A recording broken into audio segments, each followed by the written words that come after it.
അപ്പോൾ അതുകൊണ്ടാണ് അച്ഛൻ തിരുവനന്തപുരത്തേക്ക് വരുന്ന സമയത്ത് വേണിച്ചേട്ടന് ഇത് അഭിനയം അറിയാവുള്ളൂ, അച്ഛന് നാടകമേ അറിയാവുള്ളൂ, കവിത. അപ്പോൾ അച്ഛനോടൊപ്പം വേണിച്ചേട്ടനും എന്നാൽ പിന്നെ അങ്ങ് തിരുവനന്തപുരത്ത് പോയേക്കാം. അച്ഛനെ പോലെയോ ഗുരുവിനെ പോലെയോ വേണിച്ചേട്ടൻ കാണാൻ പറ്റുന്നതും അച്ഛന് മകനെ പോലെയും കാണാൻ പറ്റും. മകനെ പോലെ വെച്ചാൽ അങ്ങനെയല്ല, എപ്പോഴും അച്ഛനിപ്പോൾ ഈ പ്രായം കുറഞ്ഞവരെയൊക്കെ സുഹൃത്തുക്കളായിട്ടാണ് കണ്ടിട്ടുണ്ട്. അതെ അതെ. ഇപ്പോൾ ഗുരു എന്നുള്ളൊരു തോന്നലൊന്നും അച്ഛനില്ല. എത്രയധികം ഒരു ഒരു ഒരു എന്താ പറയുക, ഒരു നടൻ്റെ ആ പരിണാമത്തിൽ അങ്ങനെ ദിശയിൽ എത്തി നിൽക്കുമ്പോഴാണ് ഇപ്പോൾ അവനം കടമ്പയിലോ അല്ലെങ്കിൽ മറ്റേ ബോധായൻ്റെ മറ്റേ പ്ലേയിലും ഗോപിച്ചേട്ടനൊക്കെ ആയിട്ടുള്ളൊരു പ്ലേ ഉണ്ട്, വളരെ സെറ്റാറാണ്. ആ പ്ലേ ഒക്കെ എത്തി നിൽക്കുന്ന ഒരു നമ്മുടെ ഒരു ഒരു ഒരു ഒരു ഒരു എന്താ പറയുക, ഒരു കരുവാണ്. ആ കരുവിനെയാണ് സിനിമയിലേക്ക് പോകുന്നത്. ലാലൊരു നാടകം ചെയ്യണമെന്നൊരു വന്നു. അപ്പോൾ അച്ഛൻ പലതും ആലോചിച്ചപ്പോഴത്തേക്കും ഒരു ഒരു ഒരു ഒരു സിംഗിൾ ആക്ടർ ഓറിയൻറ്റഡ് ആയിട്ടുള്ള, അല്ലെങ്കിൽ അതിന് മറ്റ് നടന്മാരെ സഹായിക്കുന്ന രീതിയിലുള്ള അങ്ങനെ ഒരു മെയിൻ സാധനം വേണമല്ലോ.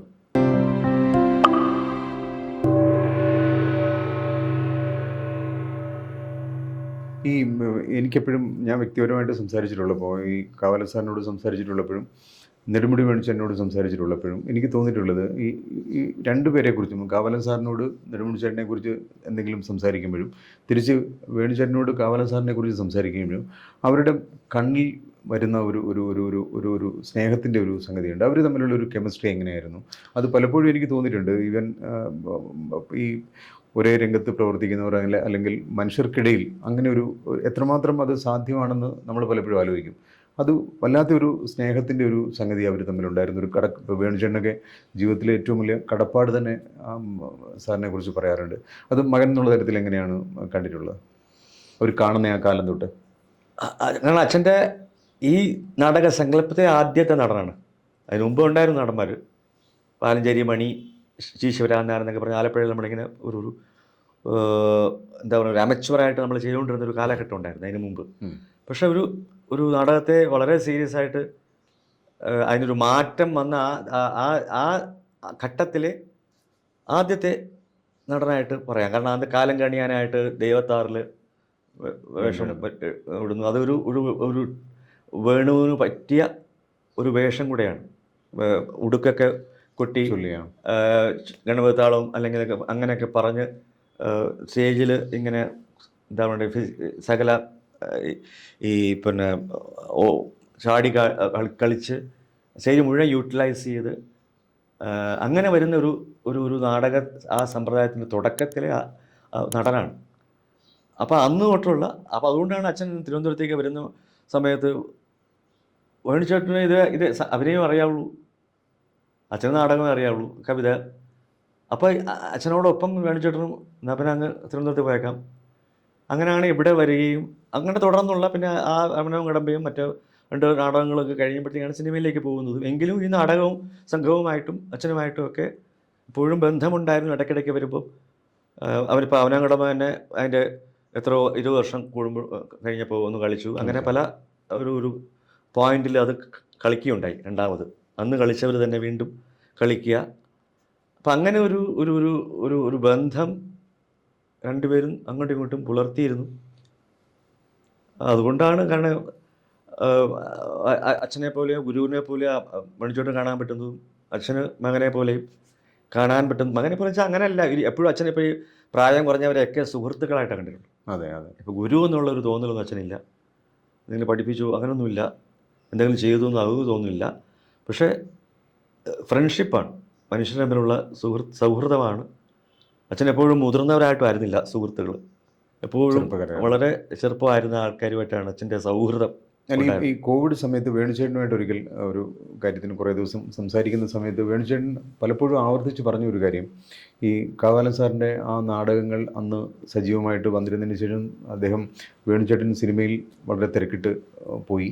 അതിനുശേഷം പലപ്പോഴും ഒരു നാടകം അവതരിപ്പിക്കത്തക്ക രീതിയിലുള്ള സമയം കണ്ടെത്താൻ കഴിഞ്ഞിട്ടില്ല. അത് വളരെ വിഷമത്തോടുകൂടി പറഞ്ഞിരുന്നു. കാരണം കുറച്ചുകൂടി അദ്ദേഹം അതിനുവേണ്ടി നാടകത്തിന് വേണ്ടി സമയം മാറ്റിവെക്കേണ്ടതായിരുന്നു. പക്ഷേ സിനിമയിലെ തിരക്ക് കാരണം അത് പറ്റിയില്ല എന്ന് പറഞ്ഞിട്ടുണ്ട്. അങ്ങനെ കാവാലൻ സാറിനും തോന്നിയിട്ടുണ്ടാവുമോ? കാരണം അദ്ദേഹത്തിൻ്റെ മനസ്സിലുള്ള നാടകങ്ങൾ സാക്ഷാത്കരിക്കാൻ വേണുചേട്ടനെ പോലുള്ള ഒരു നടൻ ആവശ്യമാണെന്ന് പലപ്പോഴും തോന്നിയിട്ടുണ്ടാവുമല്ലോ.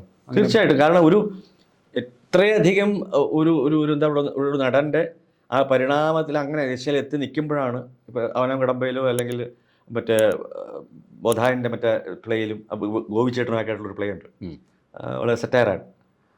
ആ പ്ലേ ഒക്കെ എത്തി നിൽക്കുന്ന ഒരു നമ്മുടെ ഒരു ഒരു ഒരു ഒരു ഒരു എന്താ പറയുക, ഒരു ഒരു കരുവാണ്. ആ കരുവിനെയാണ് സിനിമയിലേക്ക് പോകുന്നത്, നഷ്ടപ്പെടുന്നത്. സിനിമയ്ക്കത് പ്രയോജനപ്പെട്ടു, വേണിച്ചേട്ടനും അത് പ്രയോജനപ്പെട്ടു. പിന്നെ തിരിച്ച് വരാൻ പറ്റാത്ത രീതിയിൽ അവിടെ തിരക്കായി മാറി. പക്ഷേ ഇത് നമുക്ക് ഈ ഒരു തോന്നലൊക്കെ കുറേ കഴിയുമ്പോഴാണ് നമുക്ക്, അല്ലേ, ഈ ഒരു കുറ്റബോധവും നമുക്കൊക്കെ ഉണ്ടാകും. നമുക്കത് ചെയ്യാൻ പറ്റിയില്ലല്ലോ, അന്ന് അത് രണ്ടിനും സമയം കണ്ടെത്താമായിരുന്നു എന്നുള്ള തോന്നൽ പിന്നീട് ഉണ്ടാകാം. ഇടയ്ക്ക് പിന്നെ മോഹൻലാൽ അത് വളരെ കഴിഞ്ഞിട്ട് കർണഭാരം ചെയ്യാൻ സമയം കണ്ടെത്തി. ആ കർണഭാരത്തിൻ്റെ തുടക്കം എങ്ങനെയാണ്? അത് കവല സാർ വിശദമായിട്ട് പറഞ്ഞിട്ടുള്ളതാണ്. എങ്ങനെയാണത് അത് അങ്ങനെ മോഹൻലാലിലേക്ക് എത്തുന്നതും അതൊരു വലിയ മലയാളം നാടകം ചെയ്യണമെന്നൊരു വന്നു. അപ്പോൾ അച്ഛൻ പലതും ആലോചിച്ചപ്പോഴത്തേക്കും ഒരു ഒരു ഒരു ഒരു സിംഗിൾ ആക്ടർ ഓറിയൻറ്റഡ് ആയിട്ടുള്ള, അല്ലെങ്കിൽ അതിന് മറ്റ് നടന്മാരെ സഹായിക്കുന്ന രീതിയിലുള്ള അങ്ങനെ ഒരു മെയിൻ സാധനം വേണമല്ലോ. അപ്പോൾ അതിന് കർണഭാരം ആയിരുന്നു സൂട്ടബിൾ. കാരണം കർണനെ ചുറ്റിപ്പറ്റിയാണത്. മറ്റതിലെല്ലാം മറ്റ് രണ്ട് മൂന്ന് പേരുണ്ടല്ലോ നായകനായിട്ട്. മധ്യമനായകനാണെങ്കിലും ഭീമനുണ്ട്. അപ്പം അങ്ങനെ പിന്നെ ഒരു സിംഗിൾ ആക്ടർ ഓറിയൻറ്റഡ് ആയിട്ടുള്ള ഒരു നാടകം സംസ്കൃതത്തിൽ തന്നെ വേണമെന്നുള്ള ഇതുണ്ടായിരുന്നു. അപ്പോൾ മോഹൻലാലിന് പറഞ്ഞിട്ടുള്ളതാണ്, അത് വായിച്ചാൽ 15 മിനിറ്റുള്ള സ്ക്രിപ്റ്റാണ്. അത് ഹൃദിസ്ഥമാക്കാൻ വളരെ മിടുക്കനാണ്. പിന്നെ അത് തട്ടയിലിറങ്ങി ചെയ്യുമ്പോഴാണ് അതിൻ്റെ വിപുലീകരണം, നേരത്തെ സൂചിപ്പിച്ച വിപുലീകരണം എന്ന് പറയുന്ന സാധനമുണ്ടല്ലോ. 15 മിനിറ്റ് സ്ക്രിപ്റ്റിനെ എങ്ങനെ വിപുലീകരണം, അതിനെ അഭിനയിച്ച് അതിനെ വിപുലീകരിക്കാം. നമുക്ക് അതിനും വലിയ വിപുലീകരണമാണ് കഥകളിയിലും മറ്റിലൊക്കെയുള്ള കലാരൂപങ്ങൾ, നമ്മുടെ കലാരൂപങ്ങളുള്ളത്. വിപുലീകരണം കൂടുതലാണ്. പക്ഷെ നാടകത്തിലേക്ക് വരുമ്പോൾ അതിനെ ഒരു മിനിമൈസ് ചെയ്ത് എത്ര കണ്ട് അതിനെ ചെയ്യാമെന്നുള്ളത്. പക്ഷേ ഇത് നേരത്തെ ചെയ്ത ഒരു നാടകമാണ്, അതുകൊണ്ട് തന്നെ കുറച്ച് എളുപ്പമായിരുന്നു. അതിലേക്ക് വരുമ്പോഴത്തേക്കും അത് വളരെ എളുപ്പമുള്ള ഒരു പ്രോസസ്സായിരുന്നു. കാരണം വല്ലപ്പോൾ ഒരു ആക്ടർ വരുമ്പോൾ അത് വളരെ ചലഞ്ചിങ്ങുമാണ്. അതിനും അത് ചലഞ്ചിങ്ങാണ്. ആദ്യമായിട്ടാണ് ഇങ്ങനൊരു സാധനം സംസ്കൃതത്തിൽ ചെയ്യുക. മലയാളത്തിൽ ചെയ്ത് അങ്ങനെ ഒരു ഭാഷയിൽ ചെയ്യുമ്പോൾ ഉണ്ടാകാവുന്ന കുറേ ബുദ്ധിമുട്ടുകൾ ഉണ്ടായിട്ടുണ്ടാവില്ലേ? അത് പഠിക്കുന്ന ഉൾപ്പെടെ, അത് പെർഫോം ചെയ്യുന്ന ഉൾപ്പെടെ. അത് അങ്ങനെയൊന്നുമില്ല. അതൊക്കെ വളരെ, കാരണം ഇതൊരു പ്രോസസ്സാണിത്. പഠിച്ചു കഴിഞ്ഞു.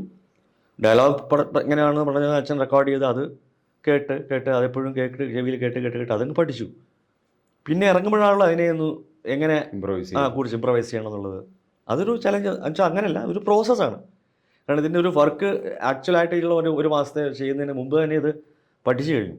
പിന്നെ ആ ഒരു മാസത്തേക്കുള്ള ആ ഒരു സമയത്തേക്കുള്ള ആ ഒരു പിന്നെ പ്രോസസ്സ് എന്ന് പറയുന്നത് പിന്നെ ഈസിയാണ്. അങ്ങനെ ഒരു വയബിൾ ആയിട്ടുള്ളൊരു ആക്ടറാണല്ലോ ഇങ്ങനെ നമ്മൾ കൊണ്ടുപോകുന്ന. ഈ മോഹൻലാലിൻ്റെ കാര്യം പറഞ്ഞപ്പം നിങ്ങൾ തമ്മിൽ പഠനകാലത്തൊരു സൗഹൃദം, ഒരു ബന്ധമില്ലേ? ആ സമയം എങ്ങനെയായിരുന്നു? ആ സമയത്തൊക്കെ നമ്മൾ എന്താ കോമേഴ്സ് ഡേക്കൊക്കെ ഞാൻ കോമേഴ്സ് ആയിരുന്നു, ഞങ്ങൾ രണ്ടുപേരും ഒരു വർഷം എൻ്റെ ജൂനിയറായിട്ടും. കോമേഴ്സ് ഡേക്കൊക്കെ നമ്മൾ പുള്ളി നാടകം ഏൽപ്പിക്കുക. ഞാൻ എന്തെങ്കിലും കാര്യങ്ങൾ, എന്തെങ്കിലും സംഗീതമൊക്കെ അവിടെ ഒരു മേളമായിരുന്നു അവിടെ. അപ്പം അങ്ങനെ ഒരു നമുക്ക് പോകുമ്പോഴൊക്കെ കാണുന്ന ഒരു വ്യക്തിയാണ്. സൗഹൃദം അന്നില്ലായിരുന്നു. നമ്മൾ ഒരു ജൂനിയറായിട്ട് പഠിക്കുക. എൻ്റെ ക്ലാസ്സിൽ പഠിച്ചതാണ്, എന്നോടൊപ്പം പഠിച്ചതാണ് പിന്നെ ലാലിൻ്റെ സുഹൃത്തായ അശോക് കുമാർ. അപ്പം അങ്ങനെ അശോക വഴിയുള്ള സൗഹൃദമാണ് ഉണ്ടായിരുന്നത്. ഈ പിന്നീട് കാവാലൻ സാറിനെ ഒരിക്കൽ ഞാൻ കാണുന്ന സമയത്ത് ആരോഗ്യമൊക്കെ മോശമായ ഒരു സമയത്ത് ഞാൻ കാണുന്നുണ്ട്. അപ്പോൾ അദ്ദേഹം ഏറ്റവും കൂടുതൽ എനിക്ക് തോന്നുന്നു അത് എല്ലാ ഇതുപോലെ തിയേറ്ററിലും അല്ലെങ്കിൽ ഇതുപോലുള്ള രംഗത്തുള്ളവർ ഇപ്പോൾ ഒൻവി സാറിനെയൊക്കെ ആ രീതിയിൽ കാണുമ്പോൾ ആരോഗ്യം മോശമാകുന്നു എന്ന് തോന്നുന്ന സമയത്തുണ്ടാകുന്ന അവർക്ക് ഇനിയും ഒരുപാട് കാര്യങ്ങൾ ചെയ്യാനുണ്ട് എന്നുള്ളൊരു ഒരു തരത്തിലുള്ളൊരു ആധി ഉണ്ടായിരുന്നു. കാവാലൻ സാറും അത് അങ്ങനെ പങ്കു ചെയ്തിട്ടുണ്ട്. തീർച്ചയായിട്ടും. ആ സമയം എങ്ങനെയായിരുന്നു? തീർച്ചയായിട്ടും കുറേ കാര്യങ്ങൾ കാണാൻ പാതി വഴിക്ക് ഇട്ടിട്ട് പോകേണ്ടി വന്നു. അച്ഛനെ കാലപ്രമാണം എന്ന് പറഞ്ഞൊരു സാധനം എഴുതിക്കൊണ്ടിരിക്കുകയായിരുന്നു, ഇത് ഓട്ടോ ബയോഗ്രഫി. അപ്പം അതിലൊരു ഘട്ടമേ എത്തിയുള്ളൂ, ഒരു കാലഘട്ടത്തിലെ വരെ എത്തിയുള്ളൂ എന്നുള്ളതാണ്. അത് പൂർത്തിയാക്കാൻ പറ്റത്തുള്ള വിഷമം ഉണ്ടായിരുന്നു. നാടകത്തിൽ കുറേ ചെയ്യണമെന്ന് ആഗ്രഹമുണ്ടായിരുന്നു. അതിൻ്റെ അവസാനം അതാണ് ഈ ശാകുന്തളത്തിൻ്റെ അത് വന്നപ്പോഴെങ്കിലും അച്ഛൻ ഒരു സമാധാനമായിരുന്നു, അതെങ്കിലും ഉണ്ടാകുമല്ലോ തീർക്കാൻ പറ്റും. എന്നുള്ള അതൊരു നമുക്ക് ഒരു കലയിൽ പ്രവർത്തിക്കുന്ന എല്ലാവർക്കുമുള്ള, അവർക്കൊന്നും പ്രായം ഒരു പരിധിയല്ല. അല്ല, പ്രായം നമ്മൾ അസുഖം വരും, ശരീരത്തിനാണ്, പക്ഷെ മനസ്സുകൊണ്ട് അവരെപ്പോഴും എപ്പോഴും യങ്ങാണ്. സജീവമായിരിക്കും.